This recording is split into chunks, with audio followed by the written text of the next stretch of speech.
of the world, now I'm living. And the good just gets better, keeps on giving. Not even close to the end, it's just beginning. Life is getting lighter while the days are getting brighter, yeah. Hey there, and welcome to Parenting Hacks. How can numerology help decode your kids without losing your mind, right? Are you in? Do you want more information on this? You know you do if you're raising kids.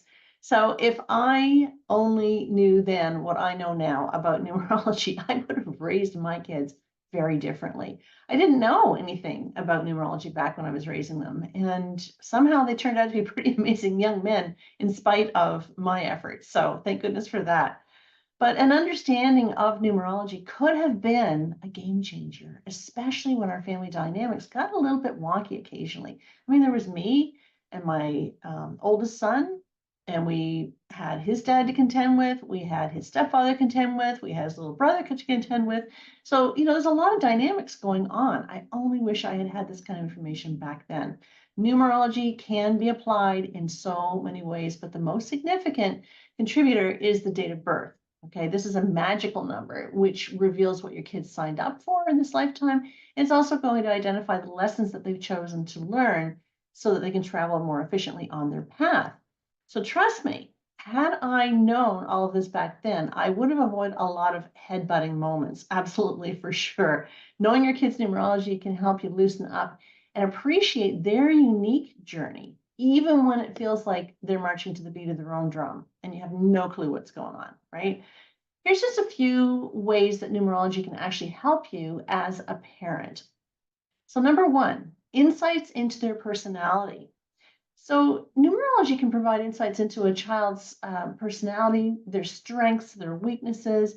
And, this can help parents to tailor their parenting approach to better suit their child's natural tendencies, right? A firm hand might work for an 8 life path number, but a softer approach might be what's necessary when you're raising someone who is a 2 life path number. And this is only but one example, guys. There's so many more that I can show you.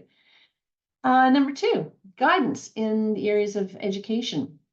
Understanding that a child's numerological profile might help parents to choose educational paths and even some extracurricular activities that align with their child's inherent abilities and their interests. When the kids don't know what they want, they don't know what they're good at, maybe they're a little bit on the shy side, they don't know how to put themselves out there. Knowing their numerology, you can look at that and go, wow, they've got some creative talent there. Maybe I should enroll them in an art class, to stimulate that interest. And obviously, when we do that, I'm not saying we have to make all these decisions on behalf of our kids. They have to have some say in it too. But if they're a little, wishy-washy about what they want to do, if you point them into the right direction in terms of what their talents and gifts are showing up on their chart, chances are they're going to be successful, right? So again, if you've got a child who's really super creative, maybe putting them in an art class will be something that will help to build their confidence. And it might be a talent that they didn't even realize that they had. It's a win, right?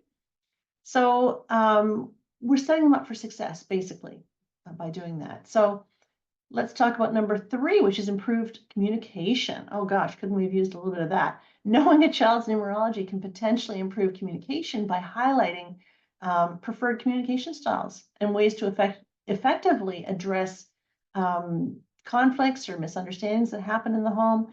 For example, when your teen wants to spend countless hours by themselves in their bedroom, maybe they're a 7 life path number. Maybe they're just a kid that really needs a lot of time by themselves. Maybe this isn't a moody period or a hormonal period or whatever. A 7 needs their own space. They need to spend time by themselves. So that's a little clue right there.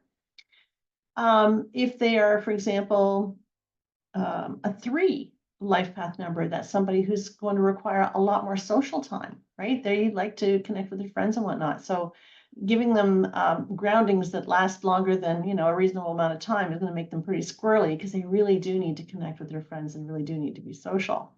So if you want to have an effective result as a result of grounding someone who is a 3, you want to make sure that the grounding isn't as long as maybe it could be for somebody else, right? I hope that makes sense.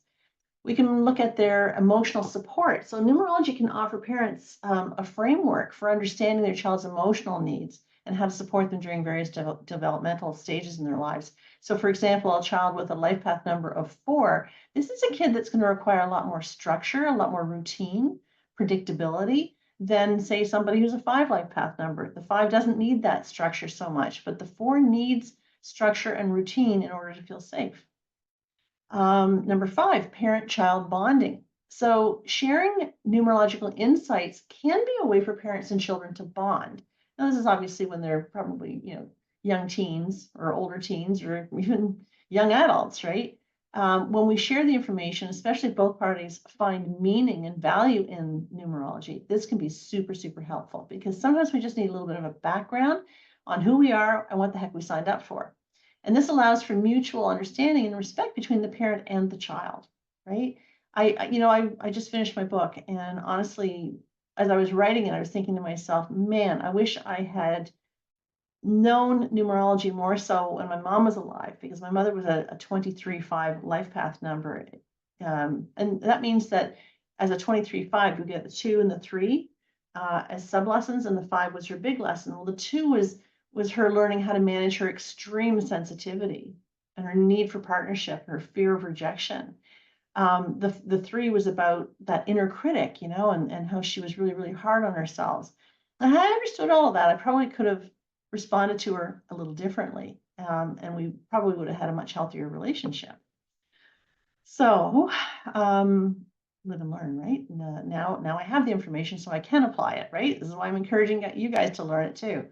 So number 6, personal growth. So for parents, exploring numerology can be a part of a broader interest in personal and maybe even spiritual growth, which can very much positively influence their parenting style and family dynamics. Family dynamics can be tough, Lord knows. We're tough in my house. But with a little bit of understanding of all parties involved, it can make the journey so much easier, right? What about decision making? Numerological insights might guide parents in making decisions regarding their child's environment, such as choosing the right school, the right hobbies or peer groups, even the right neighborhood to live in.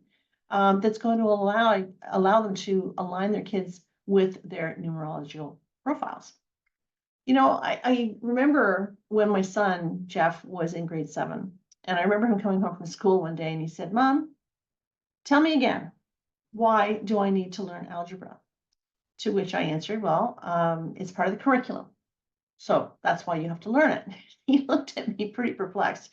He responded, "But, okay, great, but A plus B equals C. How is that ever going to help me to buy my groceries in this lifetime?"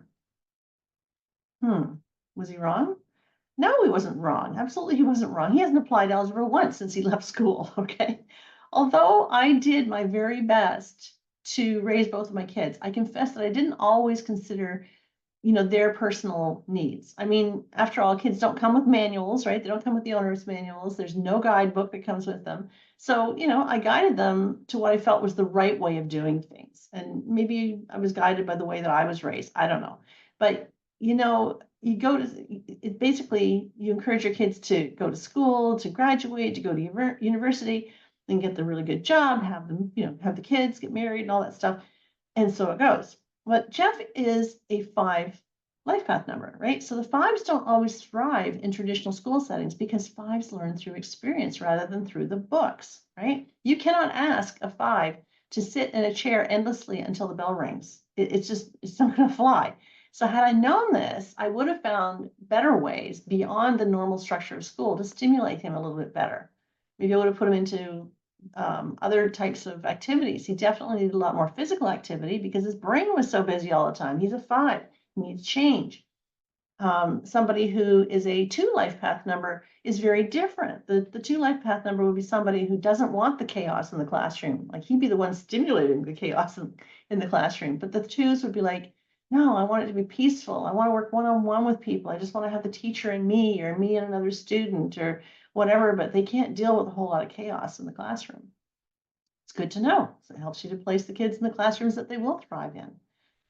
But it was as if I was trying to fit the round peg into the square hole, as it was. Jeff wasn't a great student. He was really not a very good student at all, but he was far from stupid. He just had to be allowed to march to the beat of his own band. Now, I'm proud to say that he now owns his own company. He's got a couple of them, actually, and he's on his way to becoming a millionaire before he's even 45 years old. So he's done exceptionally well, but not as a result of traditional schooling. Traditional schooling actually failed him. He would have been much better to be out on his own doing what he needed to do. But needless to say, allowing my son to find his way was freaking scary, right? So what happens if he can't support himself? So how would I live with myself if he didn't go on to post-secondary education? Aren't we all supposed to encourage our kids to go on to post-secondary education, right? What will people think if he falls through the cracks? And on it went. The fact is, if I'd understood even just the tiniest of basics of his numerology chart, I would have raised him with a much longer leash, if you will. I had a tendency to keep him kind of close because he was a bit of a rebel, but maybe I would have allowed him to take a few more chances and whatnot had I understood his numerology.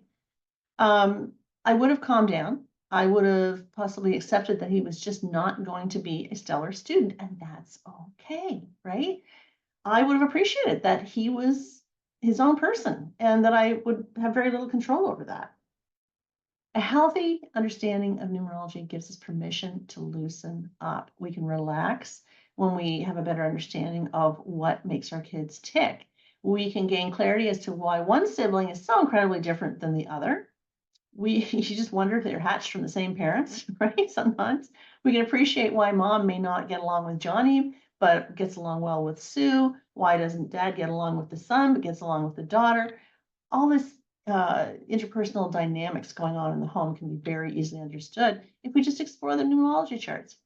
We all have a very unique soul's contract. It's as unique as the fingerprints on our hands. And with a little bit of effort, we can unlock the path to much healthier family dynamics if we'll just put a little bit of time into it. I'd love to help you to learn more about your kids. I'd love to offer some readings designed to help you better understand yourself, your kids, the interpersonal dynamics that are happening in your home. And if a personal reading really isn't something you're interested in, I also teach numerology in the Clarity Seekers community. I welcome you to check it out. It's on my website, AnnPerryNumerologist.com.